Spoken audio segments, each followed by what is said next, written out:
औज़ुबिल्लाहि मिनश्शैतानिर्रजीम बिस्मिल्लाहिर्रहमानिर्रहीम। मेरे बच्चों अस्सलामु अलैकुम वरहमतुल्लाहि वबरकातुहू। वालेकुम अस्सलाम वरहमतुल्लाहि वबरकातुहू। रब्बि इश्रह ली सदरी व यस्सिर ली अमरी वहलुल उक़दतम मिन लिसानी यफ़क़हू क़ौली।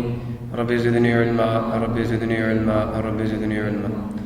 अल्लाहुम्मा इन्नी अस्अलुका इल्मन नाफ़िअ व रिज़्क़न तय्यिबा व अमलन तक़ब्बला।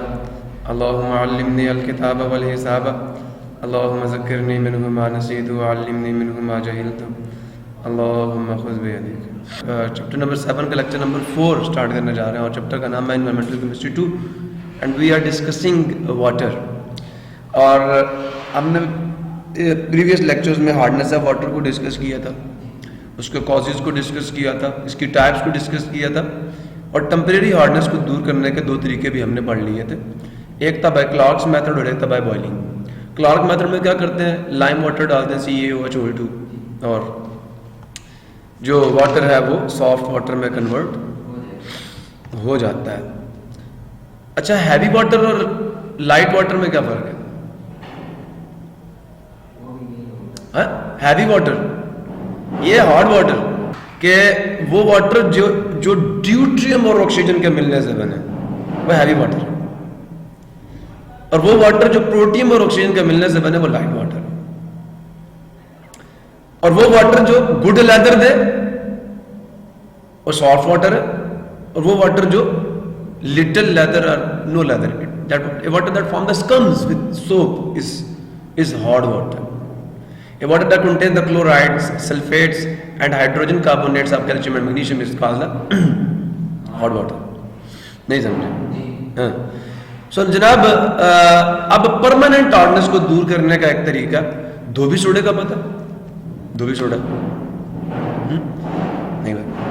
अब लैब का सामान मैंने मंगवाया तो लैब के सामान में ना सोडियम क्लोराइड की एक थैली, 1 पाउंड सोडियम क्लोराइड 275 रुपीज़ का। मैंने कहा 275 रुपये का नमक, हम इंडिया में तो नहीं रहते, हम तो पाकिस्तान में रहते हैं, और पाकिस्तान में 275 रुपये का तो पूरा थोड़ा आया था नमक, और वो एक थैली दे रहे हैं। शाबाश, रगड़ा दो कौम को। सो जनाब, खाने का नमक है ना, चाहिए सोडियम क्लोराइड, मतलब नाम लिखा हुआ, इसका मतलब तभी रखो सोडियम क्लोराइड दे रहे हैं जी, ये इतना महंगा है, हालांकि है खाने का नमक। नेक्स्ट, धोबी सोडा। धोबी सोडा फार्मूला मैंने बताया था सेकंड चैप्टर में, सोडा ऐश का फार्मूला भी बताया था, धोबी सोडा का फार्मूला भी। वॉशिंग सोडा कहते हैं, धोबी सोडा, सोडा ऐश, क्या क्या सोडा जिसमें भी आ जाए ना सोडा, पक्की बात है कौन होगी उसमें?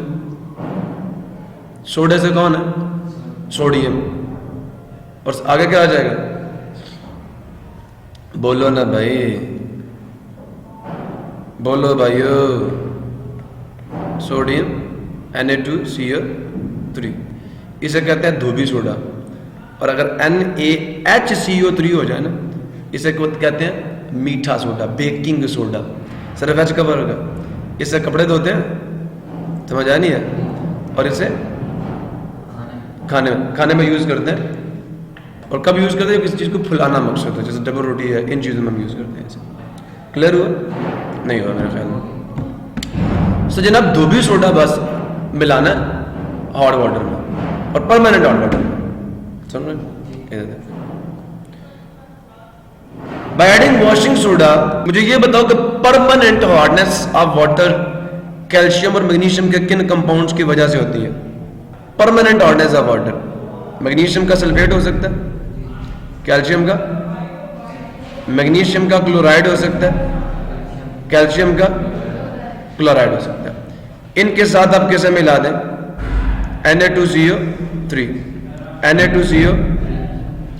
अब देना कमी सोचता कैसे है, बड़ी मजे की चीज है ये, बस पार्टनर चेंज करने हैं। अब ये पानी में डिजॉल्व होगा, समझ आया?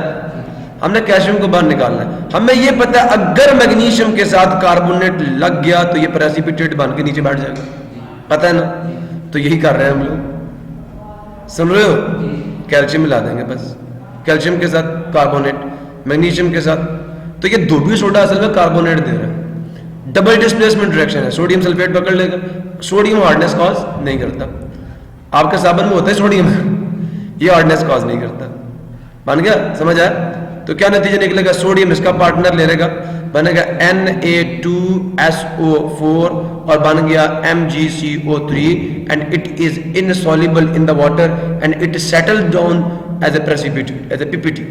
Okay, next this sodium will combine with the sulfate and Na2SO4 is formed and as a result CaCO3 is formed and it settles down at the bottom of the pan because it is insoluble in the water. It is also insoluble in the water. और ये hardness cause नहीं करता, sodium ion hardness cause नहीं, sulphate का तो मसला ही कोई नहीं. अब सोडियम क्लोरीन खींचेगा मैग्नीशियम से तो क्या बन जाएगा, सोडियम भी दो क्लोरीन भी दो, NaCl बन गया दो, आगे क्या बना MgCO3, दो वैलेंसी है ना, तो हम सिंप्लीफाई कर देंगे. सिमिलरली यहां से फिर 2NaCl बनेगा, खाने का नमक थोड़ा हार्डनेस कॉज करता है, plus CaCO3 and these two will settle down at the bottom of the pan because they are insoluble in the water. Issue No. resolved. Yes. Have any question or not? So this is on the largest scale. Permanent hardness of water is removed. सुन रहे हो, या permanent hardness in water can be removed by adding washing soda. वैसे डाइकाहाइड्रेट होता है, पानी के 10 molecule इसके crystal में मौजूद होते हैं, Na2CO3 decahydrate, .10H2 decahydrate. Calcium and magnesium ions are removed as their insoluble carbonates. Calcium और मैग्नीशियम जो है इनको इनके इनसॉल्युबल ना हल पजीर कार्बोनेट्स की शक्ल में क्या कर लिया जाता है, अलग कर लिया जाता है. इनसॉल्युबल ही बनाना, कैल्शियम के साथ कार्बोनेट जोड़ दो नीचे बिठा देगा उसे, मैग्नीशियम के साथ कार्बोनेट, जो क्या मजा की चीज है, केमिस्ट को पता है कैल्शियम के साथ कार्बोनेट लगेगा तो पानी की सतह में बैठ जाएगा, बस बॉटम पे बैठ जाएगा. सुन रहे हो, अब ये बता रहे हैं बस इस रिएक्शन को उन्होंने जनरली ये लिखा. सुन रहे हो बच्चे, ये पता कार्बोनेट किसके साथ है, ये असल में ये है Na2CO3, ये वो वाला कार्बोनेट. और ये पता क्या है, M, ये आपका मैग्नीशियम भी हो सकता है, मैग्नीशियम क्लोराइड. ठीक है, जो क्लोराइड या सल्फेट में आपका मैग्नीशियम है उसके पॉजिटिव आयन को यहाँ शो किएगा. ये कैल्शियम भी हो सकता है, समझ आ नहीं है, ये सिर्फ आयंस को शो कर रहे हैं. ये जी कैल्शियम में मैग्नीशियम का आयन और दो भी सोडे के कार्बोनेट से मिलकर इनसॉल्युबल फॉर्म में ये सॉलिड फॉर्म में नीचे बैठ जाएगा, प्रेसिपिटेट बनाएगा. समझ आया, और ये हमने कर लिया और इसी के साथ अब हम आगे चलेंगे. भाई ये चारों रिएक्शंस डाल देना, क्लियर हो गया, याद तो कर लो ना, अंग्रेजी थोड़ी सी है. आगे देखो, आगे बच्चे इसमें क्या होगा, ये देखें, ये कैल्शियम कार्बोनेट लाइमस्टोन, सुन रहे हो, और ये बॉटम पे बैठ जाएगा. आगे चलो, ये क्या मीठा सोडा, ये है दोबी सोडा.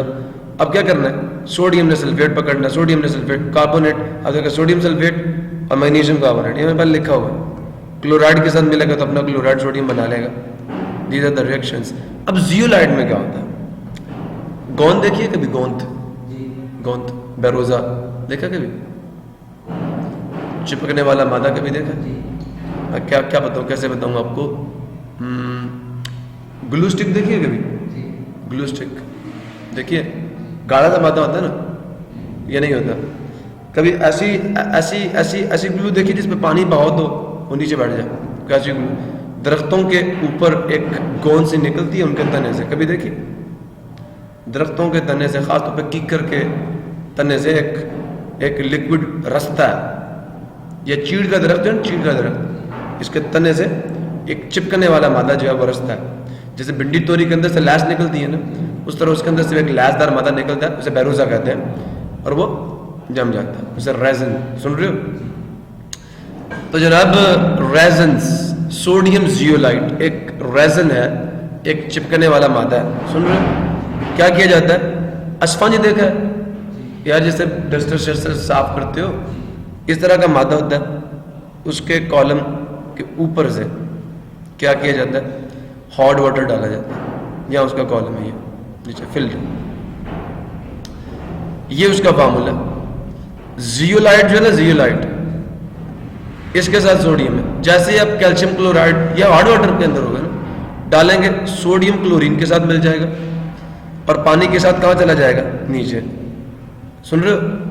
और कैल्शियम किसके साथ चिपक जाएगा, जियोलाइट के साथ, और यहां पर रुक जाएगा। अब बात समझ आई नहीं है? समझ आया? तो इस तरह आप लोग वाटर की हार्डनेस को, अब ये जो जियोलाइट वाला मेथड है इसके जरिए से आप परमानेंट हार्डनेस को भी दूर कर सकते हैं और टेम्परेरी हार्डनेस को भी दूर, दोनों तरह की हार्डनेस इस मेथड से दूर हो सकती है। It is valid for both hardnesses. So by ion exchange resins, ये कैसे रेजन्स होते हैं जिनमें आयन्स एक्सचेंज, रेजन कहता है चिपकने वाला मादा, सुन रहे हो? So the hot water is passed through a container, एक कंटेनर से हॉट वाटर को पास करवाया जाता है filled with suitable resin, suitable containing sodium ions, और उसके अंदर क्या होता है, सोडियम के आयन्स होते हैं।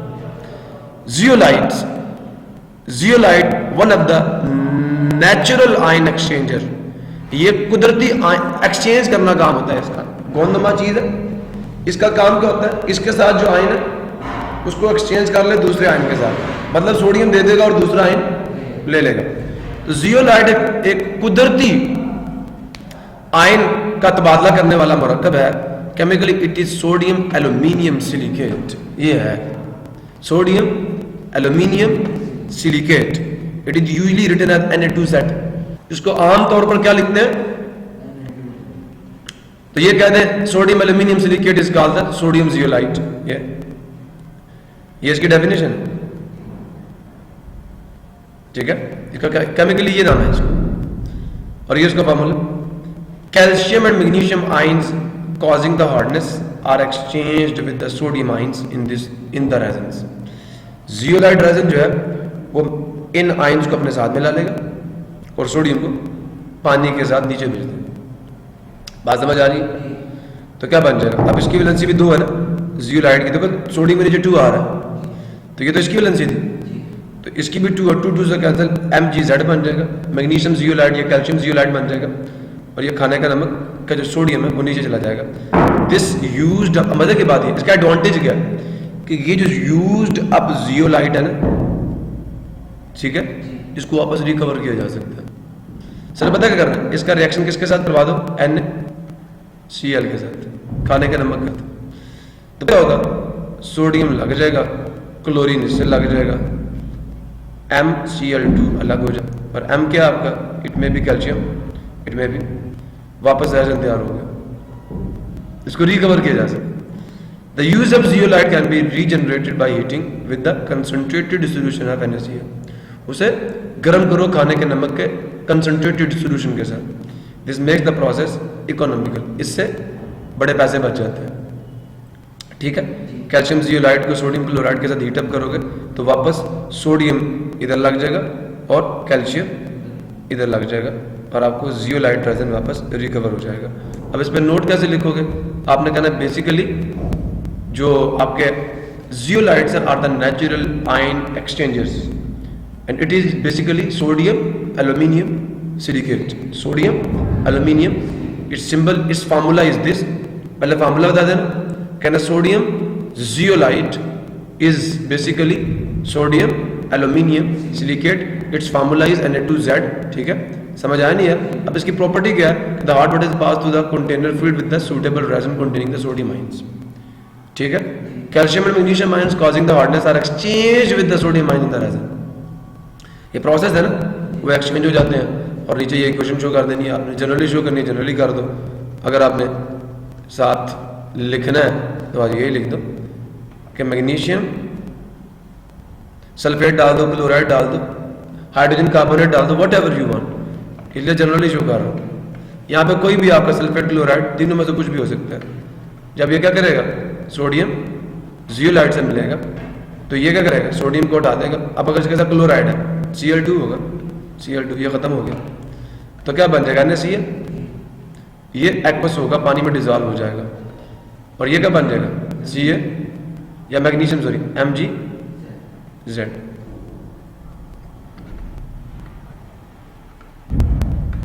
NaCl और CaZ, क्लियर हुआ नहीं हुआ? ये है, और ये डिजॉल्व नहीं होता, ये पानी में डिजॉल्व नहीं होता, सॉल्युबल नहीं होता। तो जनाब ये टेम्परेरी हार्डनेस दूर हो रही है, क्लार्क्स मेथड है, ऐसा ही है, आयन एक्सचेंज का मेथड है, सुन रहे हो नहीं सुन रहे हो? और ये धोबी छोटे का मेथड है, नहीं समझा? इससे भी परमानेंट हार्डनेस दूर हो रही है, इससे भी परमानेंट, ये टेम्परेरी के लिए। टेम्परेरी का पहला हीटिंग वाला और दूसरा क्लार्क्स मेथड है। सारे मेथड डिस्कस हो गए। कैन यू बैलेंस दिस और नॉट? कर सकते हो ना? Disadvantages of the disadvantages of the water hardness. पानी के सख्तपन के नुकसान क्या हैं? पहली बात तो जब साबुन झाग नहीं बनाएगा तो ज़्यादा साबुन इस्तेमाल होगा। तो hard water waste a lot of soap when use for washing. पानी हार्ड वाटर के साथ जब आप कपड़े धोते हैं तो साबुन का खर्चा ज़्यादा आता है, इसलिए आप एरियल यूज़ किया करें। हार्ड वाटर का उस पर कोई असर नहीं होता। डिटर्जेंट्स यूज़ किया करें। The soap form this comes with the hard water. और नहाने के लिए साबुन इस्तेमाल किया करें, शैम्पू इस्तेमाल किया करें। शैम्पू के ऊपर हार्ड वाटर का कोई असर नहीं होता। तो the soap forms this comes with the hard water which adhere. अब दूसरा नुकसान क्या? कपड़े भी खराब हो जाते हैं। Which adhere to the clothes being washed. तो जो सोप है वो स्कम्स बनाता है हार्ड वाटर के साथ। पहले तो साबुन का खर्चा ज्यादा आएगा, ठीक है। Hard water waste a lot of the soap when used for washing. Number 2, the soap form the scums with the hot water which adhere to the clothes being washed. Scums can spoil the finish of some fabric. जो scums हैं, हाँ बच्चे मैंने ये बताया कि उसके अंदर जो आयंस होते हैं ना शैम्पू के अंदर, वो स्कम्स नहीं बनाते, समझ आया? डिटर्जेंट स्कम्स नहीं बनाते। मैंने बताया उसके अंदर पोलर और नॉन पोलर दोनों पार्ट्स होते हैं। तो पोलर की धुलाई पोलर से करता है और नॉन पोलर की धुलाई नॉन पोलर से करता है, समझ आया? ये वजह उसको। तो स्कम्स कैन स्पॉइल। अब I can give you the details but फायदा नहीं है अभी, ठीक है, लेक्चर रह जाएगा। आई हैव द आइडिया कि वो क्यों नहीं बनाता। I will tell you but time waste. असल काम तो ये है ना, पेपर तो आपको इसी को ना, मैं क्या करूँ, मैं बंदा हूँ। तो scums can spoil the finish of the fabric, okay, cause kettles to fur. आपके जो बर्तन होते हैं उनके ऊपर भी क्या जम जाती है? तय जम जाती है, फर। वो जो सफ़ेद कलर के तय नहीं है, तो बर्तन भी बदे बदे नजर आते हैं। Can cause hot water pipes. अब देखो वो जो सफ़ेद कलर का मादा वो पाइप में, खास तौर पर कार का रेडिएटर नहीं है, उसके पाइपों में जमता है। जैसे इंसान की खून की नाली में कोलेस्ट्रॉल जम के नालियों के डायमीटर को क्या कर देता है? सुराख को छोटा कर देता है ना। इसी तरह ये सफ़ेद कलर का मादा कैल्शियम कार्बोनेट और मैग्नीशियम कार्बोनेट, ये बॉयलर्स के अंदर जो नालियाँ होती हैं ना, नालियाँ, उनमें जमता है, उनमें। तो ये can cause the water pipes, boilers and car radiators to block. ये उनके अंदर blockage, can cause the blockage, ये पैदा कर सकता है क्या? रुकावट, due to the formation of insoluble calcium and magnesium salts. Calcium और मैग्नीशियम के जो इनसॉल्युबल सॉल्ट्स हैं वहाँ बन के इकट्ठे होते रहेंगे ना, और जब इनकी मिकदार खास से बड़ी तो पाइप को बंद कर देंगे और उससे आपका जो बॉयलर है वो फट सकता है। समझ आनी है? आपकी कार का इंजन सीज हो सकता है क्योंकि हीट एक्सचेंज नहीं होगी, ठीक है। तो कॉजिंग द ग्रेट डैमेज, जिससे बहुत बड़ा नुकसान हो सकता है। जनाब यानी वाटर पोल्यूशन और वाटर बॉर्न डिजीजेस की बात होगी। क्लियर हुआ? This is. अब इसके आपको पता है मैसेज हमने पढ़ना होता है, पहले पढ़ेंगे वाटर पोल्यूशन है क्या, फिर इसके कॉजेज पढ़ेंगे, सोर्सेज पढ़ेंगे, समझ आया नहीं है, और उसके बाद उसके इफेक्ट्स पढ़ेंगे और चैप्टर खत्म हो जाएगा।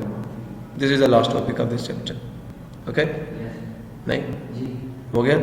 इसमें एक टॉपिक और है कि आप सीवरेज वाटर जो आपका गंदा पानी है उसको दरियाओं में छोड़ने से पहले उसको साफ कैसे कर सकते हैं ताकि आपका आबी माहौल ख़राब ना हो।